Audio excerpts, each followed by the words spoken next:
कहते हैं हर संतान माँ की गोद का आशीर्वाद होती है, लेकिन अगर वही संतान किसी अपशकुन का हिस्सा बन जाए, अगर जन्म लेने से पहले ही उस पर शैतान का साया पड़ जाए, तो क्या वह बच्चा दुनिया में खुशियां लाएगा या तबाही? भारी सांसों और चीखों के बीच एक औरत रात के अंधेरे में जंगल में दौड़ रही थी। उसके पेट में पल रहा बच्चा उसे खींच रहा था और पीछे से आती थी एक डायन की कर्कश हंसी।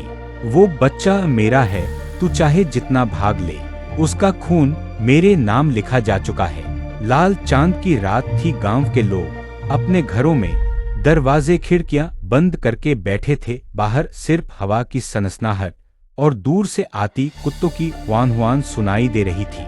अचानक गांव के बीचों बीच मंदिर की घंटी अपने आप बजने लगी, टन टन टन। किसी ने छत से झांक कर देखा और उसकी आंखें फटी की फटी रह गईं। एक औरत बहुत गहरी हालत में गर्भवती मंदिर की सीढ़ियों पर गिरती पड़ती चढ़ा रही थी। उसके पीछे जंगल की दिशा से लाल आंखों वाली एक परछाई धीरे धीरे पास आ रही थी।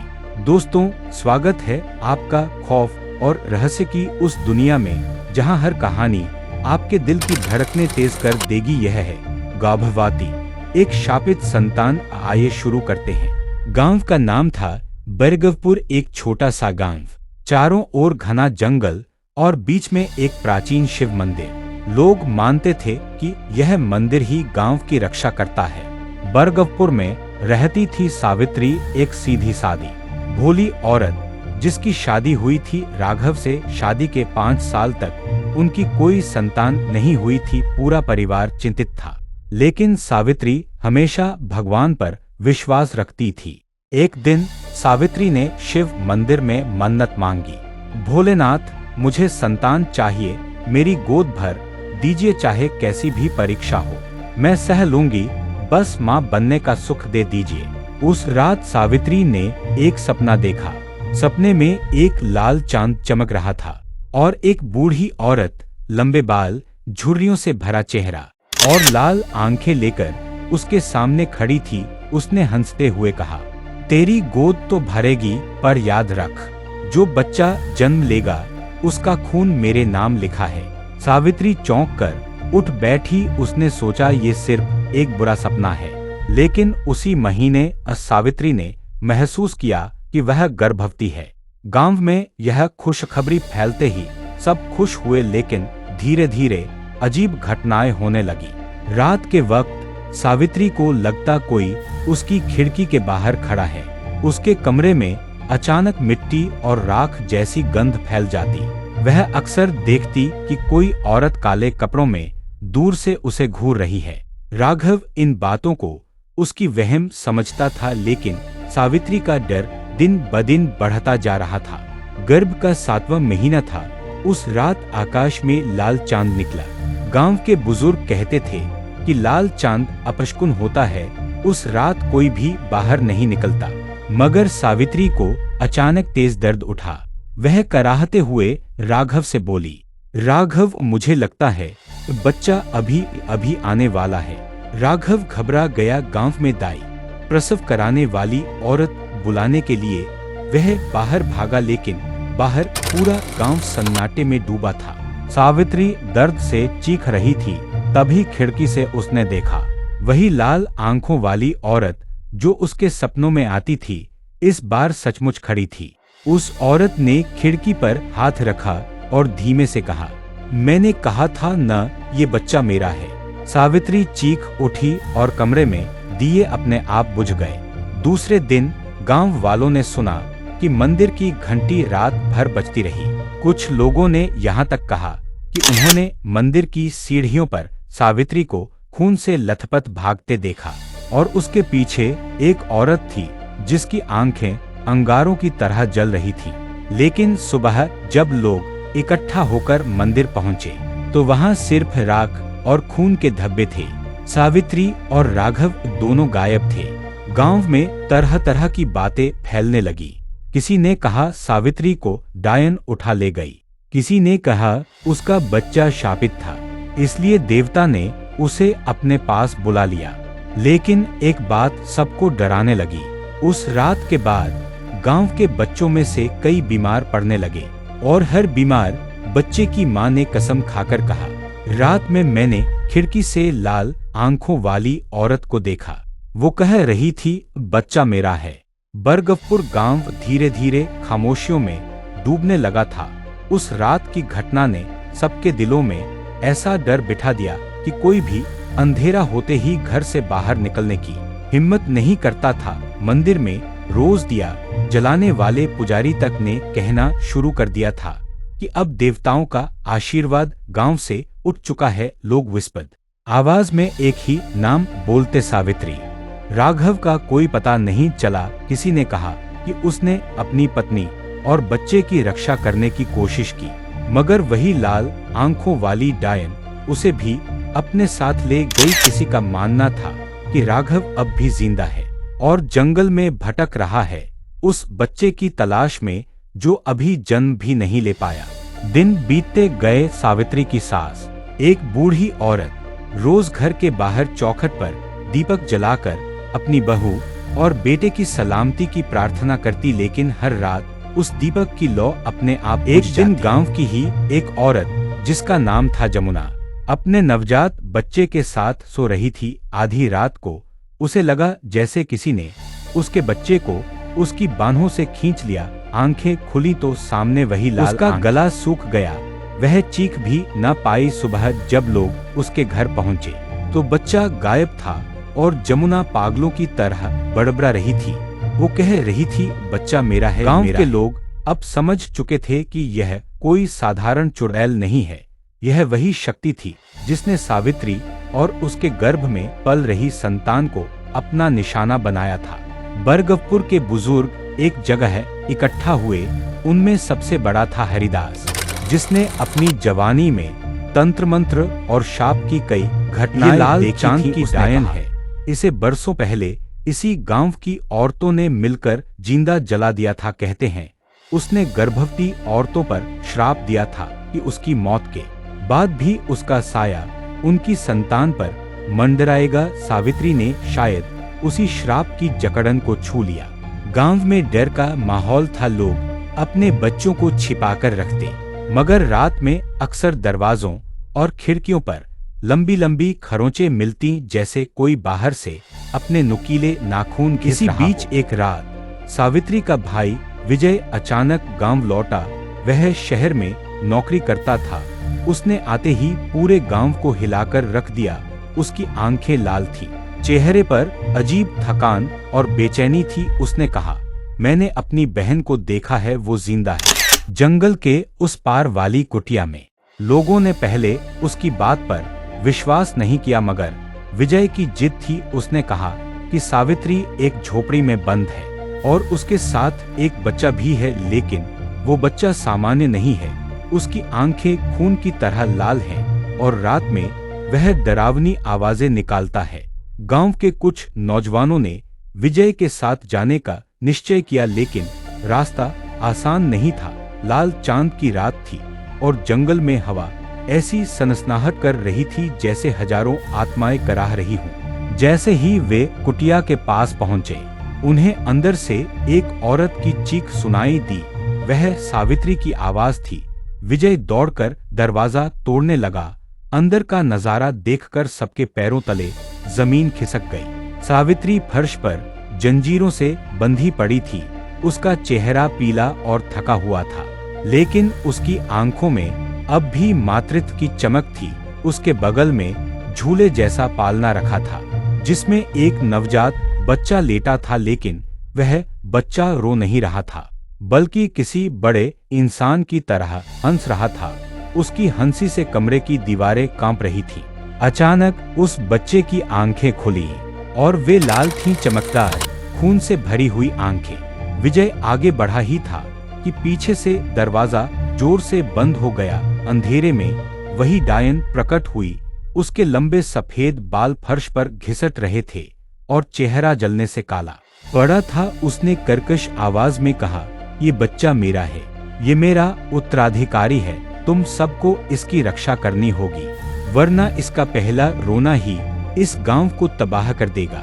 गांव वाले दहशत में थे। विजय ने हिम्मत करके अपनी बहन की जंजीरें तोड़ी और उसे उठाया, लेकिन जैसे ही उसने बच्चे को उठाने की कोशिश की, बच्चे ने उसकी कलाई इतनी जोर से पकड़ ली कि उसकी हड्डियां चटकने की आवाज आई। विजय दर्द से चीख पड़ा। सावित्री रोते हुए बोली, भैया इसे छुओ मत, ये अब इंसान नहीं रहा, ये शापित है। डायन जोर से हंसने लगी। उसकी हंसी इतनी भयानक थी कि कुटिया की छत से मिट्टी और राख झरने लगी। उसने कहा, ये बच्चा पैदा होते ही मेरा बन चुका है। सांसों में मेरा श्राप है, चाहे तुम कितनी भी कोशिश कर लो, इसका भाग्य नहीं बदल सकता। विजय और बाकी लोग किसी तरह सावित्री को लेकर वहां से भाग निकले, लेकिन बच्चे को पीछे छोड़ना पड़ा। उस बच्चे की लाल आंखें अंधेरे में चमक रही थीं और उसकी हंसी दूर तक गूंज रही थी। गांव लौटने पर लोग और भी डर गए। सावित्री अर्धमूर्छित अवस्था में थी। उसने सिर्फ इतना कहा, उसके अंदर से को बचाओ, उस डायन की आत्मा, वरना ये पूरे गांव को निगल जाएगा। हरिदास ने सबको इकट्ठा किया और कहा, अगर वो बच्चा डायन के श्राप का वारिस है तो हमें उसे नष्ट करना होगा, वरना आने वाले समय में वो इतना शक्तिशाली बन जाएगा कि पूरी धरती पर खून की बारिश होगी। लेकिन सावित्री फूट फूट कर रो पड़ी, नहीं, वो मेरा बच्चा है, वो बुरा नहीं है, वो बस किसी बुरी शक्ति के वश में है, उसे बचाया जा सकता है। गांव वाले दो भागों में बंट गए। कुछ कहते उस बच्चे को मार देना चाहिए, तो कुछ कहते उसे बचाना चाहिए, लेकिन सब जानते थे कि अगली लाल चांद की रात ही तय करेगी कि उस शापित संतान का भाग्य क्या होगा। बरगवपुर का माहौल दिन ब दिन और खौफनाक होता जा रहा था। सावित्री अपने घर लौटी थी, लेकिन उसकी आंखों में अब हमेशा डर झलकता। दिन में वह बिल्कुल चुप रहती और रात को अचानक नींद में चीख उठती, मेरा बच्चा, कोई उसे मत छुओ, अब वो निर्दोष है।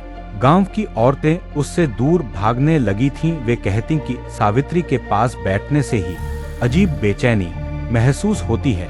बच्चे का नाम आते ही उनके गले सूख जाते, ऐसा लगता जैसे किसी ने पूरा गांव किसी अदृश्य जंजीर से बांध दिया हो।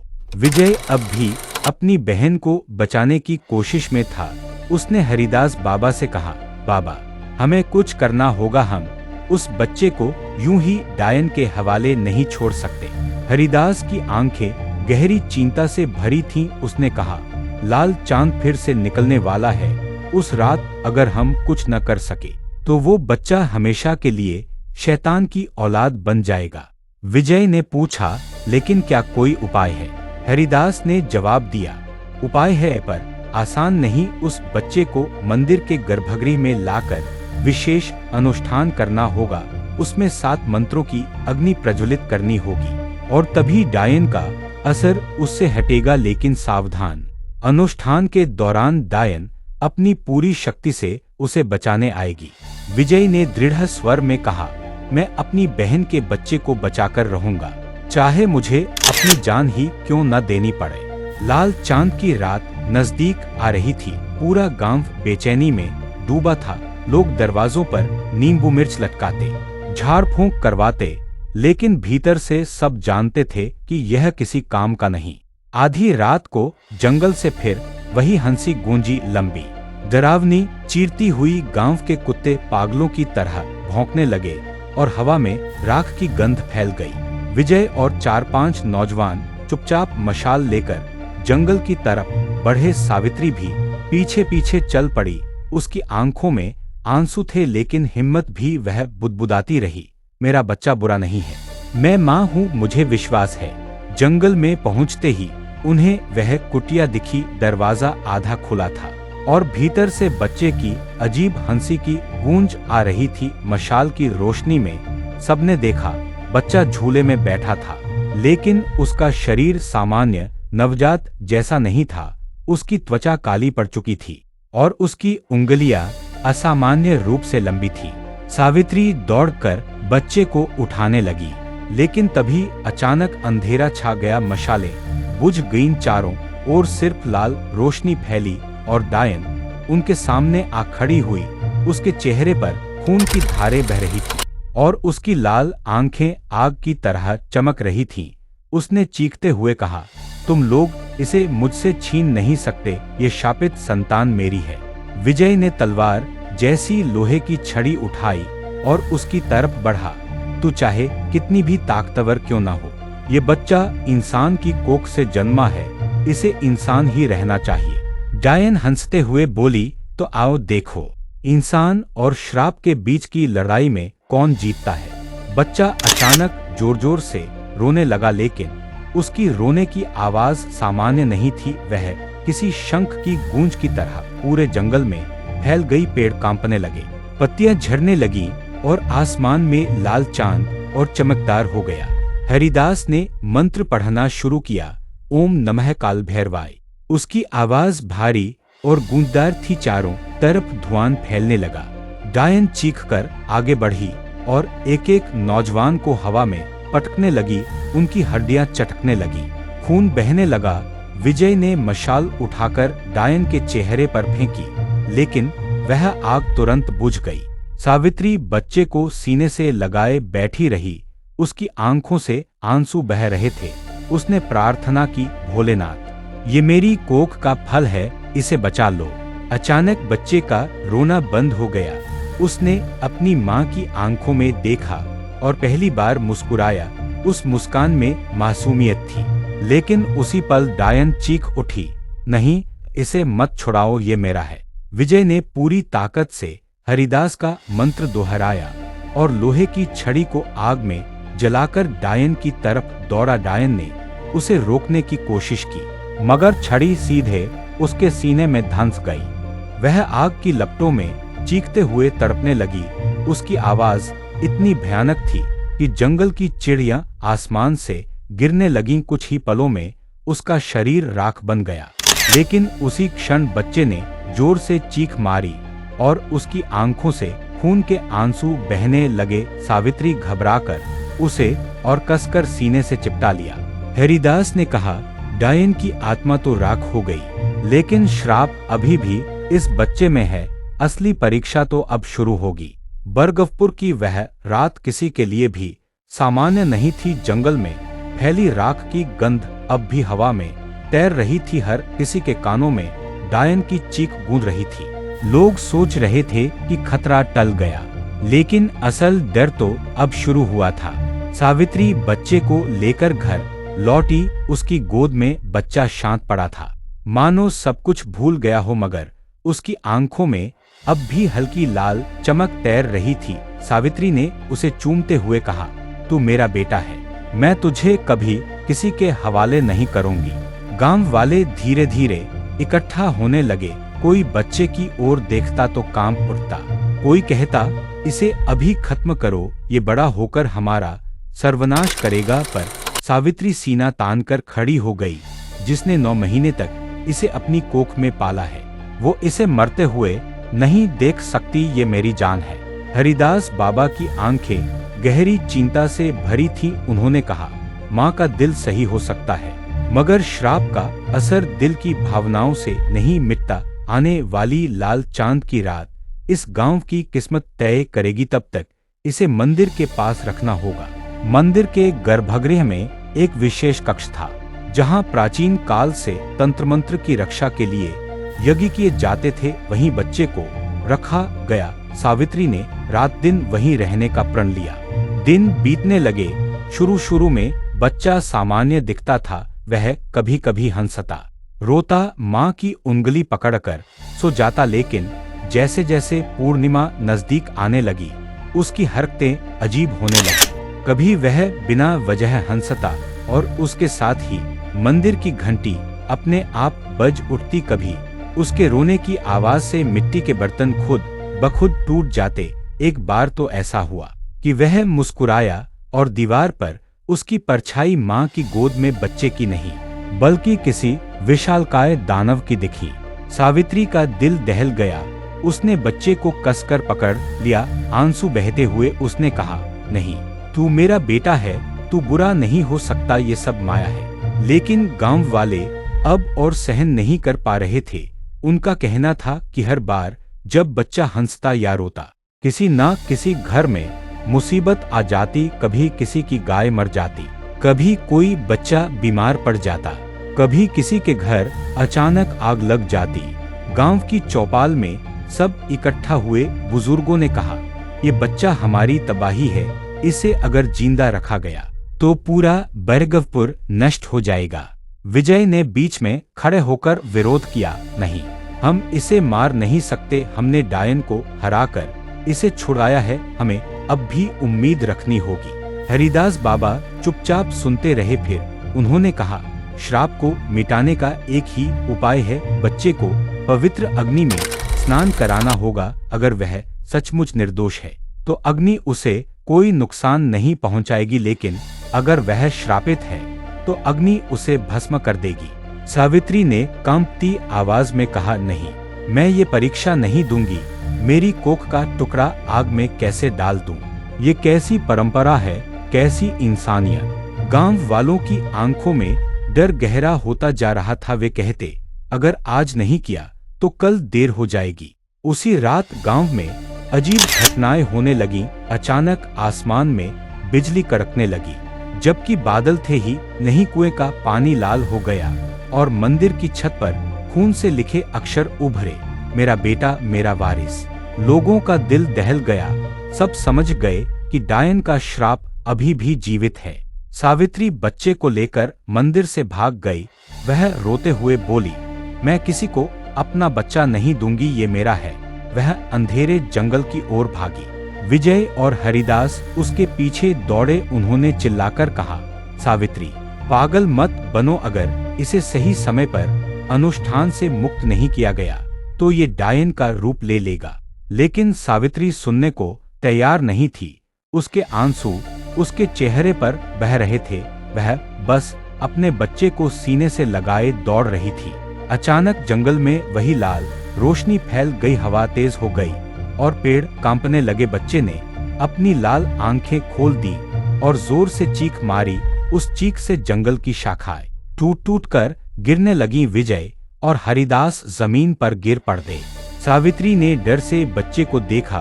उसका मासूम चेहरा अब एक अजीब मुस्कान से भर गया था। उसके होंठों से खून टपक रहा था। वह समझ गई कि श्राप अब और गहरा चुका है। बरगवपुर की धरती पर खामोशी उतर आई थी। लोग घरों के दरवाजे बंद करके बैठ गए थे, क्योंकि सबको पता था कि अगली लाल चांद की रात अब दूर नहीं और वही रात गांव का भाग्य तय करेगी। सावित्री बच्चे को लेकर दिन रात जंगल की तरफ भागी फिरती। कभी वह नदी किनारे बैठ जाती और बच्चे को गोद में लेकर ललबे गाती, कभी मंदिर के पीछे छिप जाती। लेकिन जहां भी जाती लोग उसे खोज निकालते और कहते, अब देर नहीं करनी चाहिए, इसे अनुष्ठान में ले चलो। विजय बेचैनी में पागल हो चुका था। वह अपनी बहन की हालत देखता और रोता। वह जानता था कि माँ का दिल कभी अपने बच्चे को खतरे में नहीं डाल सकता, मगर गांव की तबाही रोकना भी जरूरी था। हरिदास बाबा ने आखिरकार सबको बुलाकर कहा, लाल चांद की रात जब चांद पूरा होगा तब हमें मंदिर में अग्नि अनुष्ठान करना ही होगा। यही आखिरी मौका है। वह रात आ ही गई। आसमान में लाल चांद चमक रहा था। हवा इतनी भारी हो गई थी जैसे सांस लेना मुश्किल हो। गांव के चारों ओर कुत्ते पागलों की तरह रो रहे थे और पेड़ों की शाखें अपने आप हिल रही थी। मंदिर में बड़ी अग्नि जलाई गई। 7 मंत्रों के लिए 7 पंडित बैठे थे। चारों ओर डमरू और शंख बज रहे थे। गांव के लोग कांपते हुए दूर दूर खड़े थे। सावित्री बच्चे को सीने से लगाए मंदिर में पहुंची। उसकी आंखों में आंसू थे। उसने कहा, अगर ये सचमुच श्रापित है तो मैं खुद इसे अग्नि में सौंप दूंगी, लेकिन अगर ये निर्दोष हुआ तो कोई इसे छू भी नहीं पाएगा। मंत्रोच्चार शुरू हुआ। अग्नि और तेज जलने लगी। बच्चे की आंखें खुली और उनमें लाल चमक कौंधी। अचानक मंदिर की दीवारें हिलने लगी। धूप की लौ अपने आप बुझ गई। बच्चे ने जोर से चीख मारी। उस चीख से पंडित पीछे गिर गए। उनके कपड़े जलने लगे। सावित्री घबराकर बोली, नहीं, ये मत करो, ये तो बच्चा है। लेकिन हरिदास ने चिल्लाकर कहा, श्राप जाग चुका है, इसे अभी रोकना होगा। विजय ने कांपते हाथों से बच्चे को अग्नि की ओर बढ़ाया। उसी क्षण पूरा मंदिर अंधकार में डूब गया। अग्नि बुझ गई और जहां सब खड़े थे वहां अचानक राख उड़ने लगी। उस राख से वही डायन का चेहरा उभरा जो राख होकर मिट गई थी। उसकी आवाज गूंजी, मैं मरी नहीं हूँ, मेरा खून इस बच्चे की नसों में बहता है, ये मेरा पुनर्जन्म है। गांव वाले चीखते हुए इधर-उधर भागने लगे। कोई दरवाजा बंद करने दौड़ा, कोई दीवार से टकरा गया, लेकिन मंदिर के चारों ओर अदृश्य दीवार खड़ी हो गई। सब भीतर ही फंस गए। बच्चा अब सामान्य शिशु जैसा नहीं दिख रहा था। उसका शरीर बड़ा होने लगा, उसकी त्वचा पर काले धब्बे उभर आए और उसके दांत नुकीले हो गए। उसकी हंसी ऐसी थी कि हर किसी का दिल कांप गया। सावित्री फूट-फूट कर रो रही थी। वह चीखकर बोली, नहीं, तू मेरा बेटा है, मैं तुझे अपना खून पिला दूंगी, पर तुझे शैतान का हिस्सा नहीं बनने दूंगी। उसने अपने हाथ पर ब्लेड मारा और खून बच्चे के मुंह में टपकाया। बच्चे ने खून पिया और अचानक उसकी आंखों की लाल चमक कुछ पल के लिए धीमी हो गई। उसने माँ की ओर देखा, जैसे पहचान गया हो। हरिदास ने तुरंत मंत्र पढ़ना शुरू किया। विजय ने बच्चे को अग्नि की ओर उठाया। अग्नि फिर से जलने लगी।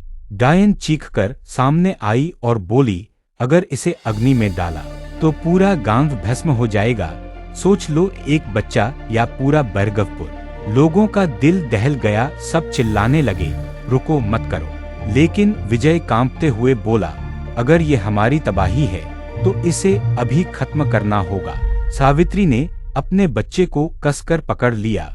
उसकी आंखों से खून के आंसू बहने लगे। वह बड़बड़ाई, अगर मेरा बच्चा मरेगा तो मैं भी उसके साथ जाऊंगी। माँ बेटे को कोई अलग नहीं कर सकता।